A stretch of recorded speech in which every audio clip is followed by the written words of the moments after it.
Hi everybody. Today I want to talk about intermittent fasting and why I think that the 16-8 method did not work for me. But first, let me give you a little bit of an update. What I've been doing for the last few months is the 5-2 method of intermittent fasting. That's where you eat normally and reasonably for 5 days out of the week. And for 2 days out of the week, you cut your calories to 25% of what they are normally. So the standard is, the very loose standard is that for women, you have no more than 500 calories on those 2 days. And for men, no more than 600 calories on those 2 days. The 2 days do not have to be consecutive. You can split them up throughout the week as it's convenient for your schedule. And the 500 or 600 calories that you eat, they don't have to be in one sitting. That's easier for some people, but it's not for others. So you can decide whether you want those calories in one sitting or whether you want to split that up throughout the day.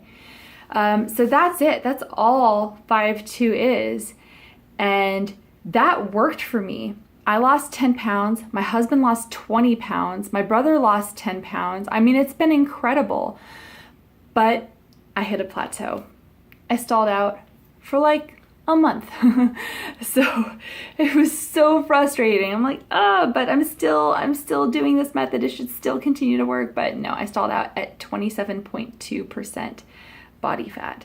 And it's been driving me crazy. So I thought, I gotta switch it up. So I tried an additional type of intermittent fasting on top of 5-2.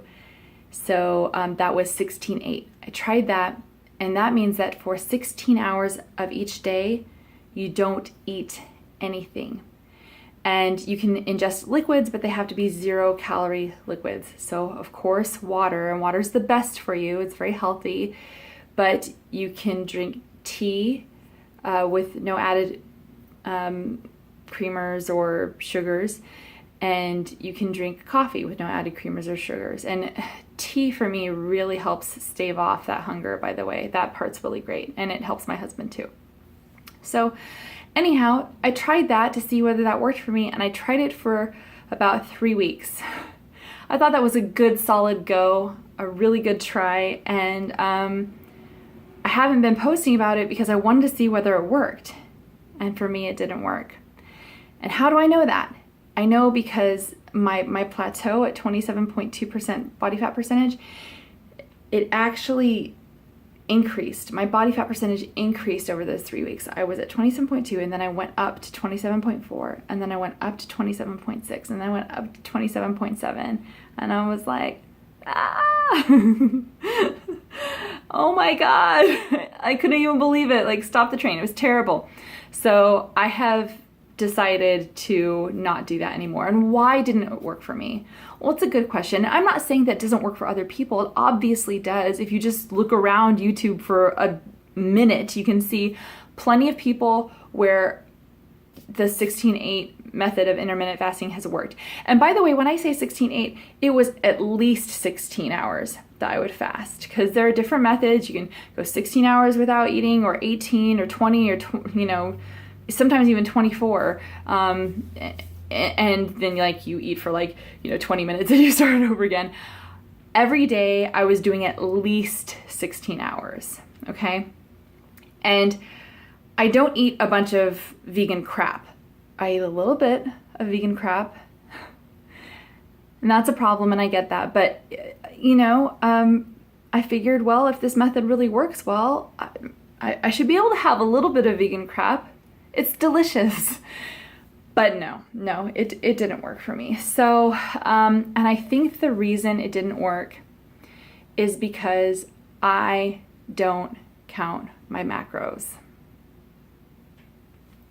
No, I do not count my macros. What a pain in the ass that is. I mean, counting calories is enough of a pain in the butt. I mean, I'll do it, but counting macros on top of that, screw that. I tried that like years ago and just fucking sucked.